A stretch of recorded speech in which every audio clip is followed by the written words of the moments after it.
La Côte d'Ivoire n'est plus un pays forestier car elle a perdu moins de 20% de son couvert forestier. Agir pour un monde vert, tous engagés, selon l'ONG Femmes Proactives. Allons-y chercher nos plans au ministère des Eaux et Forêts afin de reboiser nos cours, nos forêts, nos plantations. Soyez salués dans le beau et précieux nom de notre Seigneur Jésus-Christ. Je voudrais avec vous faire le résumé d'une cérémonie à laquelle j'ai pu participer ce samedi 3 juin 2023 au lycée Amadou Gon Coulibaly d'Orès-Grobou. Et cette cérémonie-là était celle de la récompense des meilleurs élèves, mais aussi elle était une cérémonie de sensibilisation pour la lutte contre le réchauffement climatique. Et nous voulons ici encourager chacun à pouvoir prendre ses dispositions afin de lutter contre le réchauffement climatique. À cette cérémonie, il y a l'ONG Femmes Proactives qui s'est exprimée et a sensibilisé la population à lutter contre le réchauffement climatique.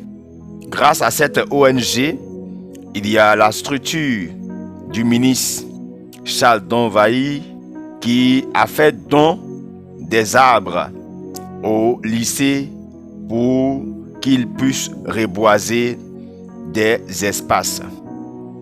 Notons que à cette cérémonie, il a été reçu des plans. Nous pouvons noter le Terminalia ou Terminalia Mentali. Il a été réceptionné le Flamboyant ou Delonia Regia, le Tech ou Tectonia Grandir, le Nyangon ou Tarietia Utilis, l'Abutilon ou Abitulor Grandir Polia. Il a été aussi donné le Badamier ou Terminalia Katapa. Et en tout, l'école a reçu 150 plans pour reboiser quelques espaces au sein de l'école et que ce reboisement-là aussi puisse produire des ombrages et permettre à l'école de bien se développer. Le slogan de cette ONG, c'est « Agir pour un monde vert, tous engagés ». Cette ONG nous a informé qu'il existe un ministère en Côte d'Ivoire ou un service en Côte d'Ivoire qui est dénommé une école 5 hectares de forêt dans la Côte d'Ivoire. Le seul objectif, c'est que la Côte d'Ivoire retrouve son espace forestier qu'il a perdu. Et ici, me renseignant encore auprès des agents d'eau et forêt, il m'a été rapporté que ces plans-là ne sont pas seulement pour les écoles. Ces plans ne sont pas seulement pour des cérémonies. Ces plans qui existent au niveau du ministère des eaux et forêts, ces plans-là sont à la disposition de la population ivoirienne. Mais il faut des cérémonies pour que cela soit su, pour que l'Ivoirien puisse comprendre qu'il peut individuellement aller au ministère des eaux et forêts, faire la demande de plan afin de reboiser, pourquoi pas, dans sa cour, avoir au moins quelques plants dans sa plantation afin de lutter ensemble contre le réchauffement climatique. Les écoles seules ne peuvent pas lutter contre le réchauffement climatique. Alors, allons-y individuellement vers les services des eaux et forêts afin que chacun ait ses plans et chacun soit capable de reboiser la Côte d'Ivoire. Notons que la Côte d'Ivoire n'est plus un pays forestier parce que pour être un pays forestier, il faut avoir au moins 20% de forêt au niveau du territoire.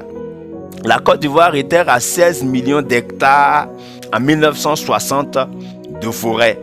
Aujourd'hui, elle est à 3 millions d'hectares en 2023. Donc il faut des stratégies afin de reboiser des espaces et que la Côte d'Ivoire redevienne un pays forestier. Et comme je l'ai dit, il y a des plans qui sont disponibles au ministère des agents d'eau et forêt. Celui qui le désire peut aller chercher son arbre et planter chez lui à la maison. Le plus important, c'est de planter des arbres afin que les villes puissent être aérées et que les localités puissent être reboisées. Planter un arbre est très important parce que planter un arbre, c'est lutter contre le réchauffement climatique, c'est chercher à avoir un ombrage, c'est chercher à améliorer les conditions atmosphériques, c'est chercher à pouvoir donner de l'espoir aux futures générations. Pour nous qui sommes chrétiens et pour nous qui appartenons à Dieu, l'activité de reboisement doit plus nous intéresser. C'est cela que nous allons lire quelques passages qui nous aideront à être davantage motivés à planter des arbres, à lutter contre le réchauffement climatique par le reboisement. Le reboisement, c'est le facteur le plus important capable de lutter efficacement contre le réchauffement climatique. Parce qu'en plus du reboisement, il y a le fait de pouvoir mener des projets de salubrité dans notre environnement, de pouvoir prendre soin de notre environnement, c'est de pouvoir aussi faire des recyclages des ordures que nous avions, afin que ces ordures-là ne puissent pas polluer notre environnement. C'est de chercher à pouvoir les recycler à plusieurs manières. Nous pouvons créer de l'engrais avec les déchets que nous avons. Nous pouvons créer du biogaz avec les déchets que nous avons. Nous pouvons créer des cultures. Nous pouvons développer, faire des cultures hors sol avec les déchets que nous produisons dans nos ménages. Mais le plus important, c'est de lutter contre le réchauffement climatique et de lutter contre la destruction de l'environnement. Comme je l'avais dit, lisons des passages bibliques qui vont nous aider. Il y a Genèse 2, le chapitre 1 à 4. Il est dit: ainsi fut achevé les cieux et la terre et toute leur armée. Dieu acheva au 7e jour son ouvrage qu'il avait fait et il se reposa au 7e jour de tout son ouvrage qu'il avait fait. Dieu bénit le 7e jour et il le sanctifia parce qu'en ce jour, il se reposa de toute son œuvre qu'il avait créée en la faisant.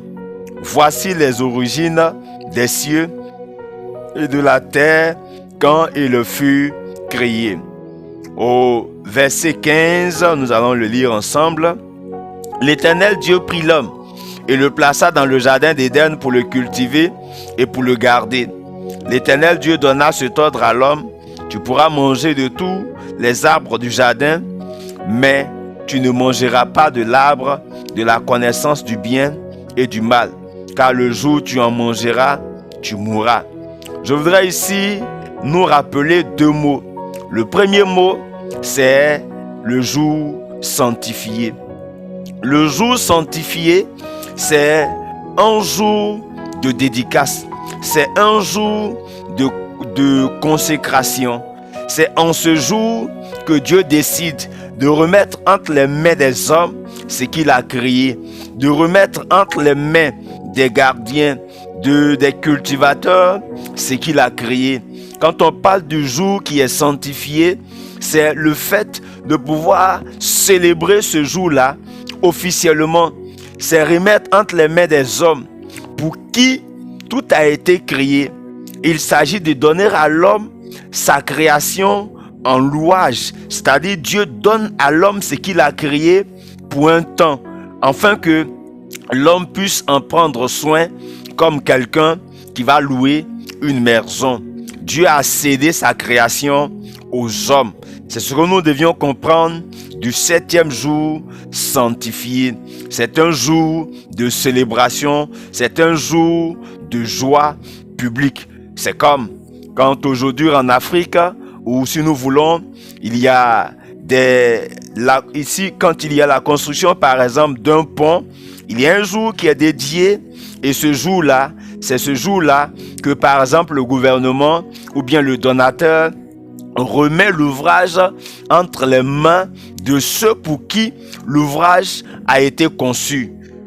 Alors ce jour sanctifié, c'est ce jour où Dieu a remis sa création entre les mains des hommes.